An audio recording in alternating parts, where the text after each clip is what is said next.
Back combing না করে এবং সময় বাঁচিয়ে কিভাবে এই হেয়ার স্টাইলটা করবে চলো শিখে নাও। সর্বপ্রথমত তোমাদের করে নিতে হবে একটা ভার্টিক্যাল সেকশন, নাম্বার 2-তে হরিজন্টাল সেকশন। এবার তোমাদের 0.1-এ করে নিতে হবে একটা পনিটেল।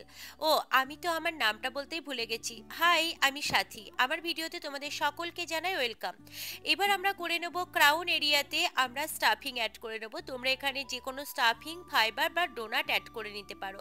আমি এখানে ডোনাটটাকে হাফ করে কেটে রোল বানিয়ে অ্যাড করে নিয়েছি, কিন্তু মনে রাখতে হবে এই ডোনাটটা যেন প্রপার ক্রাউন এরিয়াতেই হয়। এবার আমরা দেখতেই পাচ্ছ একদম সমান সমান করে আমরা সেকশন নেব হরিজন্টাল, আর সেকশন নিয়ে স্প্রে দিয়ে এই স্টাফিংটাকে আমরা ঢেকে দেব, যাতে স্টাফিংটা যে আমরা অ্যাটাচ করেছি সেটা যেন বোঝা না যায়। এরপর মিডিল এরিয়াতেও তাই সমানভাবে সেকশন নিয়ে আমরা মিডিল এরিয়াতেও স্টাফিং এর উপর অ্যাটাচ করে দেব। তো হয়ে গেল আমার কত কম সময়ে একটা সুন্দর পাফ।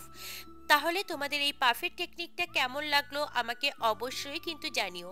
এইরকম যদি তোমরা ইজি টেকনিকে আমার কাছে ক্লাস করতে চাও, আমার নেক্সট ক্লাস স্টার্ট হচ্ছে 7 days and 10 days এর basic to advance class 5th April থেকে। যারা হেয়ার করতে একদম ভয় পাও তারাও কিন্তু এই ক্লাসে প্রো হয়েই বেরোবে যদি একটু প্র্যাকটিস করো। তারপর এই পাপটাকে আমরা কিভাবে লক করব চলো আরও একটা টিপস তোমাদের দিয়ে দিই।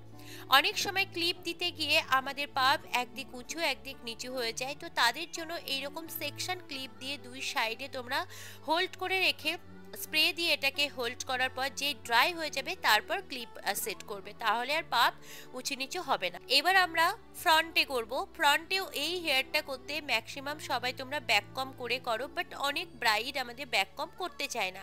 তাদের জন্য কি করবে, এরকম একটা ফাইবার তোমরা অ্যাড করে দেবে, যেটুকু পরিমাণ যেটুকু হাইট দিতে চাইছো সেইটুকু পরিমাণ ফাইবার অ্যাড করবে। তারপরে এরকম স্ল্যান্ট ভাবে সেকশন নেবে আর গোড়াতে ড্রাই ডাস্টিং ভলিউম পাউডার দিতে হবে আর ওখানে একটু স্প্রে দিতে হবে। তারপর এই ফাইবারটার ওপরে ঠিক হেয়ারগুলোকে এইভাবে অ্যাটাচ করে দিতে হবে। ড্রাই ডাস্টিং পাউডারটা কিন্তু কম্পালসারি, তবেই হেয়ারের ভলিউমটা আসবে, নাহলে ভলিউম আসবে না। তো এইভাবে সেকশন বাই সেকশন দেখতেই পাচ্ছ আমি যেভাবে পার্ট পার্ট করে হেয়ারটাকে অ্যাটাচ করছি ঠিক এইভাবেই অ্যাটাচ করতে হবে। তারপর একটা ফোকমের সাহায্যে এই যে আমি হেয়ারটাকে অ্যাটাচ করেছি একদম কোম ফ্রি করে দিতে হবে। আর এইরকম তোমাদের একটা কোম নিতে হবে, জি কোম বলা হয়। এই কোমটা নিয়ে যারা লেয়ারিংস করতে ভয় পাও তারা এইরকম ভাবে একটা গাইডলাইন তোমরা বার করতে পারো। এই গাইডলাইনগুলো বেরিয়ে গেলে ছোট ছোট স্মল সেকশন ক্লিপের সাহায্যে হোল্ড করে তারপর এই লাইন্সগুলোকে আস্তে আস্তে ক্লিয়ার করতে পারো।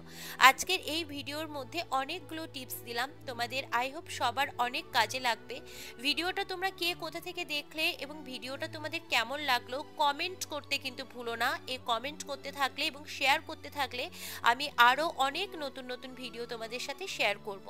আর দেখতেই পাচ্ছ ফার্স্ট ডে আমার স্টুডেন্ট ওয়ার্ক, যে তারা একদিনে কতটা তাদের ইমপ্রুভমেন্ট। তোমরাও যদি তোমাদের কাজকে ইমপ্রুভমেন্ট করতে চাও এবং কম সময়ে এবং টাইম বাঁচিয়ে কিভাবে হেয়ার স্টাইল করবে, ক্লায়েন্ট বেস হেয়ার স্টাইল কিভাবে করবে শিখতে চাও, তাহলে জয়েন করে নাও আমাদের নেক্সট ক্লাস 5th এপ্রিল থেকে, যেখানে আমি একদম বেসিক থেকে অ্যাডভান্স অবধি শেখাবো। আজকের মতো টাটা, দেখা হবে নেক্সট ভিডিওতে, বাই।